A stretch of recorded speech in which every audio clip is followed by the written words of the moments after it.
Welcome to Vigilantes Radio. This is an Altered State production. Juno Complex.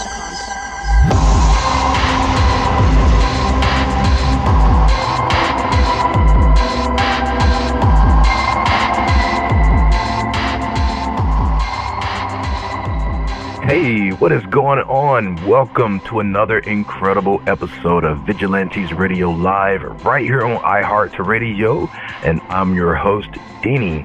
I do have to say that this particular episode will be pre-recorded, and I can't wait to deliver it to your inboxes and for you guys to subscribe to the show. You'll be the first to know.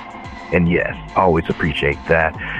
So, we do have a very special guest, and I cannot wait to dive deep into this interview. Our interviews are designed to go beyond music, news, books, art, acting, films, technology, education, entrepreneurship, entertainment, and sometimes even past that thing that we call the ego. Our interviews are designed to go behind the scenes and into the minds of these incredible human beings. You know, the ones who are out there giving it their all for me, for you, and for the world.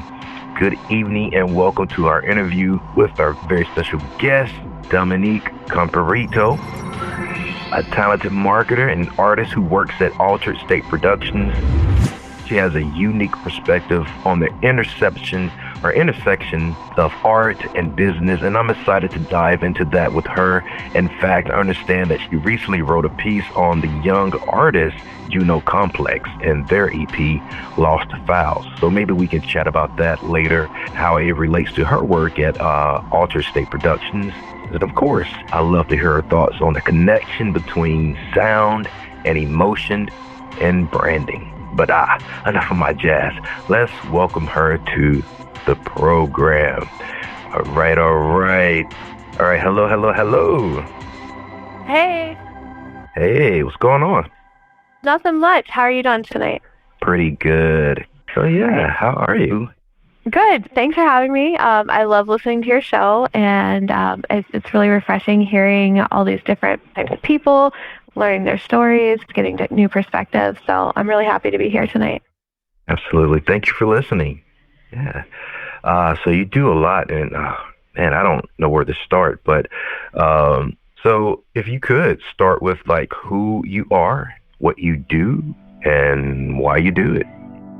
Sure. I'm Domenique Comparetto, and I work as the head of content at Altered State Productions. And why I do that is because I enjoy getting to use creativity in my work, and that's a great thing about working at Altered State. There's such a high value that's placed on creativity and artistry.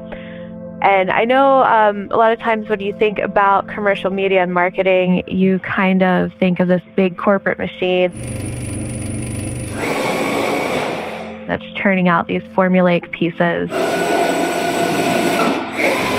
that check off some boxes, make some executives happy.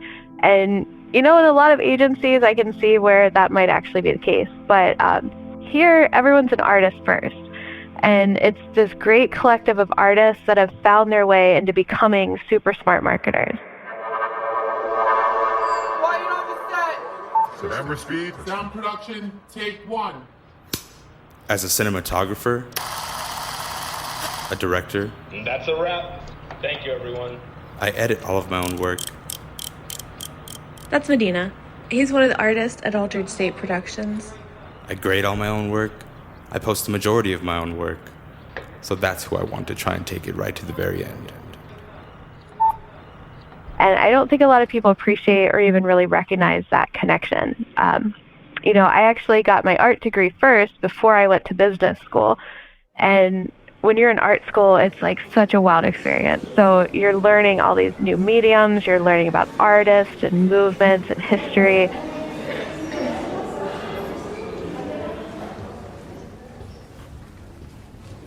Art is something of an unnecessary necessity. Imagine for a moment a world without art and culture, without music, without cinema, without dance, opera, literature, poetry. That world would be a very, very dull place, devoid of imagination, the one thing that distinguishes us as human beings from other species. Without art, the banality of reality would be intolerable. Or, to paraphrase Nietzsche, we have art in order not to perish from the truth. And you get all this great input, and then they give you a problem. So now it's your job to solve this problem in a way that's interesting and creative and inspiring and memorable. And that's really what we do at Altered State Productions. You know, our clients have problems. So there are things like they want to make more sales. They need to grow their social media presence. They want to rank better in search results. Sometimes they just have an idea and they need help to execute that in a shareable medium. And that's why we say our site, your vision. But they come to us and they have this problem or this scenario in need of a solution, and we fix it for them. And that's based on all the creative input that we've gathered as individual artists throughout the years. And that's really what you get at Altered State Productions, is this artistry. I like to think in business school, they teach you what to say to get a response from your audience. But in art school, they teach us how to look at the world in a different way and then share that site to create a real and authentic connection with people. And everyone has their presence, but personally, I think you need a good balance of both. Absolutely. Absolutely. Just a mention of art and business, I think some people would shudder, you know. But do you have any examples of how those two actually blend? Yeah, for sure. Actually, one of the first pieces I worked on when I came on at Altered State, it was a spotlight feature on my colleague. His name is Juno, and he's this amazing artist that also works with us as an audio engineer.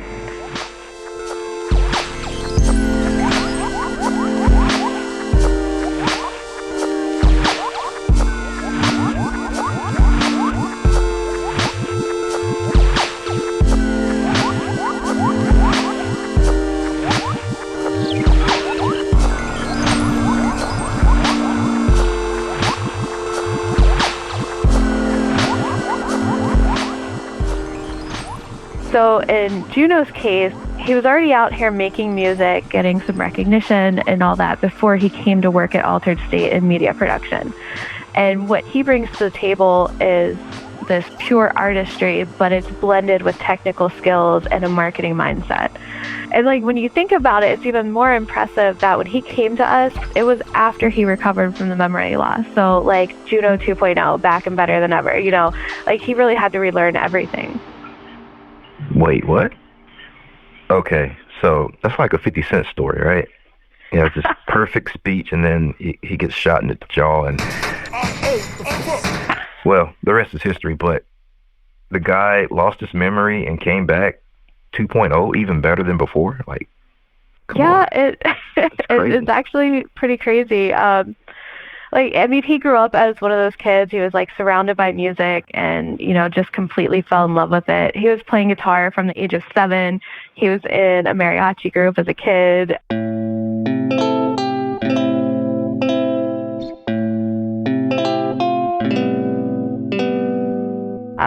He released his own album. He's working with other artists, doing shows. And then he basically lost all his memories and like he even forgot his own music. Vámonos, señor.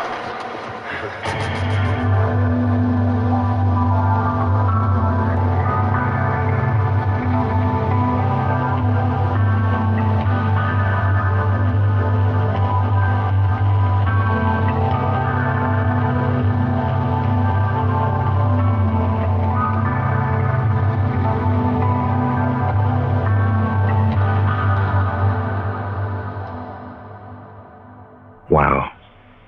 So, in the process of rebuilding his craft, where did he pull the inspiration from? So when I talked with him, he was telling me that when he was a small child, his dad gifted him a guitar, and that was kind of like what set him on the path of a musician. But he also had a lot of influence from the music his mom would play around the house, so like 70s romance ballads, Spanish rock. He talked a lot about Camilo Sesto.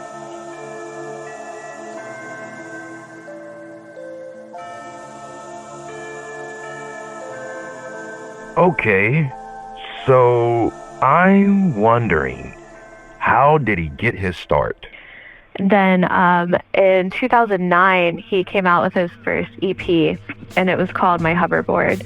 And he debuted that at the Phoenix Project, which is a local event in Dallas. And he also did some work with some other artists, and they were inspired by digital sounds, like things that like you would hear in an old 8-bit video game.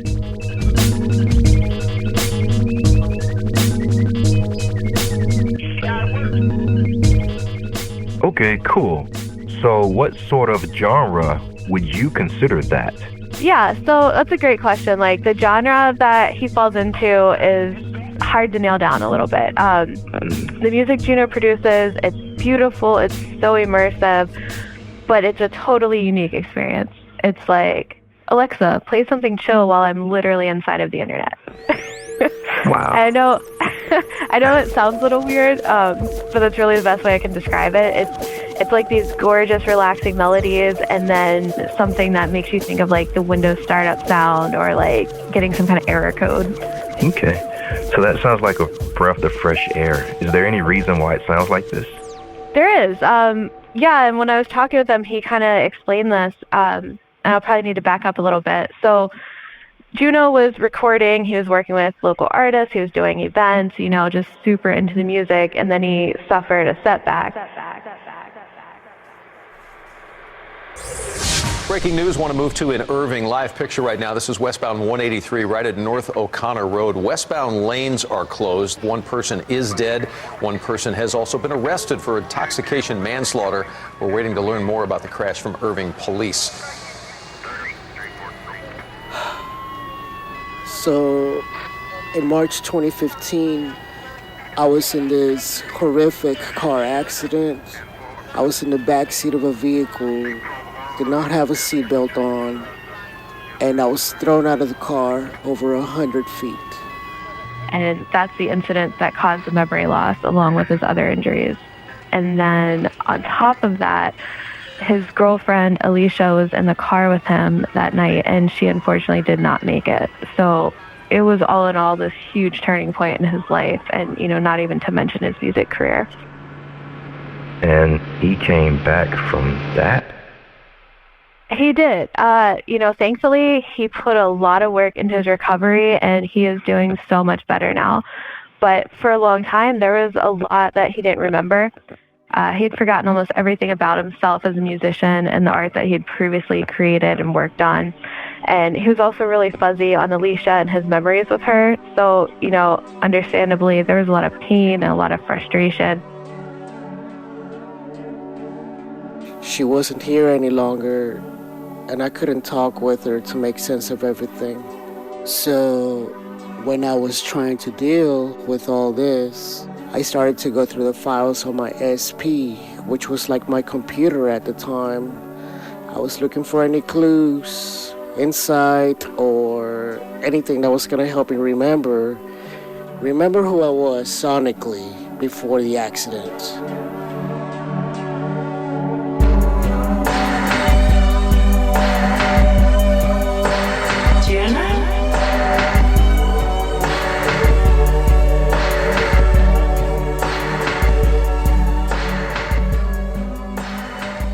Wow. So, did he have anything to like go on, like to put pieces of his life back together, pieces of his memory? Yeah, he did. He actually found recordings with Alicia's voice on them.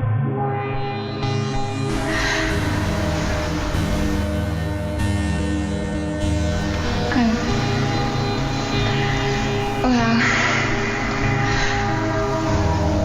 you can keep me company.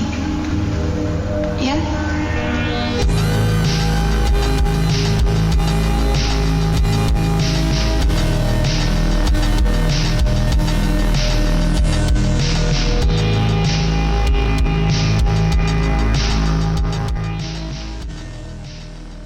He said that was so helpful, which, you know, understandably so. That's such a hard situation. But, you know, he said that finding these audio files and hearing her voice again brought this feeling of closeness that he'd been missing the whole time. And it was really cathartic for him. And then at the same time, he was also finding music and projects and notes he had written and scraps of audio that he'd created and saved before the accident. And that's what kind of drew him back into his art.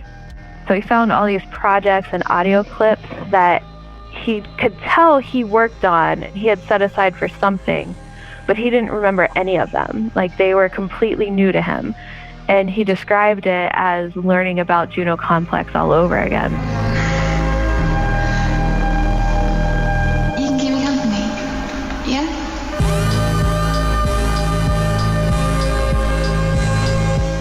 So to go back to one of your previous questions, you asked, is there a reason that Juno's music sounds so digitally influenced? And yes, that's where he found himself. That's where he was reborn. He started making music again based on these files that he had saved from before the accident and then later discovered having no memory of them. And what's really interesting is he even incorporated those audio files of Alicia's voice to his work.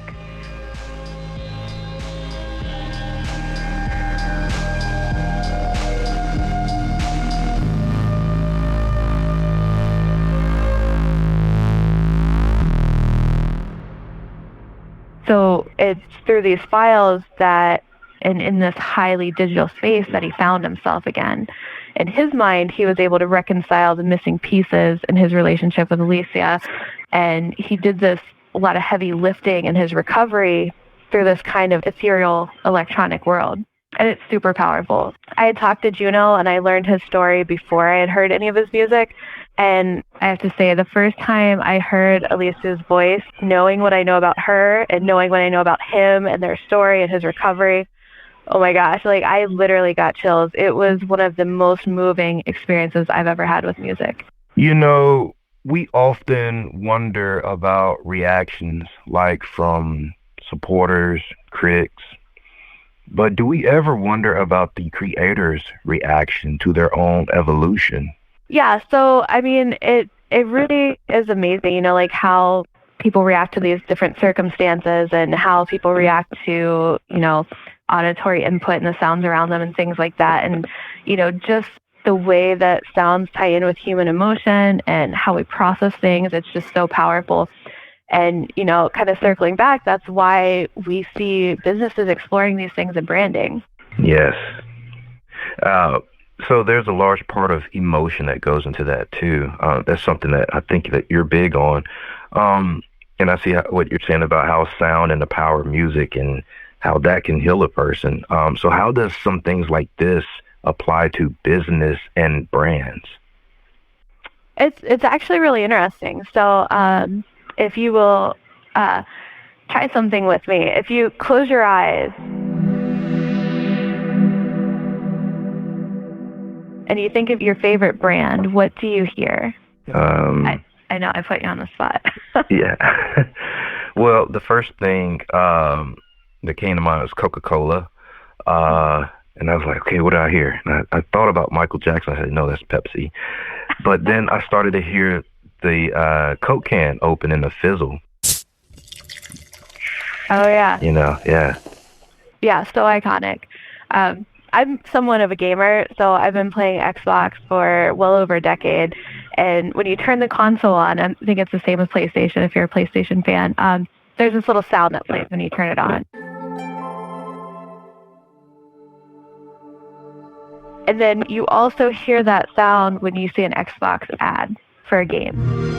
And then you also hear that sound when you're watching E3 or GDC and watching the conferences that they're at. You still hear the Xbox sound, it's everywhere. And that is their sonic brand. Interesting. Every time I watch a trailer, it's shing, there's a little. I'm an Xbox player, so. Okay. I'm totally with you. Yeah. Yep. And when you hear that, you could be in the other room and you hear that, and something about Xbox is going on in the other room. My ears are perking. Yep. So what are some innovative ways to use audio in marketing? Yeah, the sonic brand, that is definitely something that people are talking about more. It's not necessarily something that's new. So if you think about Rice Krispies. They've had that snap, crackle, pop sound, and that dates all the way back to the 1930s. Like, that's how long businesses have been doing this. Snap, what a happy sound. Snap is the happiest sound I've found. You may clap, rap, tap, slap, but snap makes the world go round. Snap, crackle, pop, Rice Krispies. And just recently, people are starting to put a name on it. You might hear it called a sonic brand or an audio logo. And I mean, it really does the same thing as a traditional logo, but it's just a different sensory experience. And for a lot of people, they feel more connected to things they hear than they feel connected to things they see. So in some cases, sonic branding is even more powerful than a visual logo. I believe it. So do you have any, which sonic branding stands out to you the most? So there's a lot. Like, we hear them every day, and probably a lot of people don't even think about it. McDonald's has a really popular one, you know, the I'm loving it, that ba-da-da-da-da. You know, everybody knows that. Netflix, they have an iconic audio logo. You know, when you open up Netflix, every time you open the app, you start a show, you start a movie. Do you know that sound? Like, oh, yeah. Yep. I am not a professional. Hey, that was perfect. So, you know, but what that always kind of sticks out to me as being super memorable and bringing lots of positive associations. It's that static sound at the beginning of a show on HBO, and it's followed by like a little note sung by a choir. And why that works so well is because it does two things. So first, it's a sound that we associate with turning on a TV. Well, some of us associate that with turning on a TV, depending how old we are. But it sets the stage for what's about to happen. Like, we're about to watch TV. And then the next thing it does, it adds a little bit of flavor to it. So we're not just about to watch TV. We're about to watch really good TV, like the kind of TV that angels would sing about. Yeah. You know, maybe that's a little dramatic, but, you know, it's a real thing. And in just that 4 seconds that audio file takes to play, I get so much information about what's going to happen. Then you tie in the fact that I've heard this sound before. Every time I hear it, it's followed by a great show that I loved watching. So now I have information. I also have a positive association and anticipation. In 4 seconds, I'm hooked. You know, just in that little, like, sound. All of that. All right. Is that the one that stands out to you the most? I think so. The HBO, that gets me every time, because I think Game of Thrones is about to start up.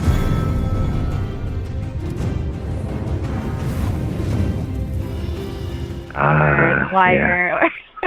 Something good's about to come on. Oh, yeah. Okay, so I could imagine, just like any logo, any brand color, that sonic branding costs too. So how much does something like this typically cost? Yeah, you know, it's like so many other things. It really depends how much you want to invest in your branding and your marketing. We offer sonic logos that are custom tailored to our clients' brands, and they start at like $2,000. But you can like really build a plan that incorporates everything you need from there. You know, we help with jingles, sound effects. We even build strategies and marketing campaigns and teach you how to use these assets to maximum effect. Nice. So where can we find out more about you and the story and the services that we heard about today? The website is a great resource. So we're at Altered State Prod, like short for production, alteredstateprod.com. And we're on basically all the socials at Altered State Prod as well. Awesome. Listeners, just in case you didn't get those links, I will include them in the description and in the show notes. So all you have to do is click the links. So Dominique, we have a very special tradition that we've done for 9 years. And that's where we invite our guests to perform, whether that's singing, rapping, poetry, spoken word, giving advice, playing an instrument, telling a joke, or telling a part of their story. But that's optional and you don't have to participate. It's up to you. Does my Netflix impersonation count? It does. If you can do it one more time. That's all. There you go. Great.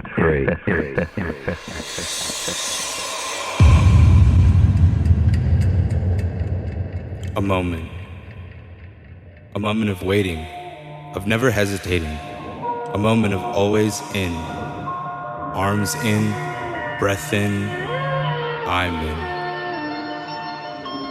Make more every moment here and now.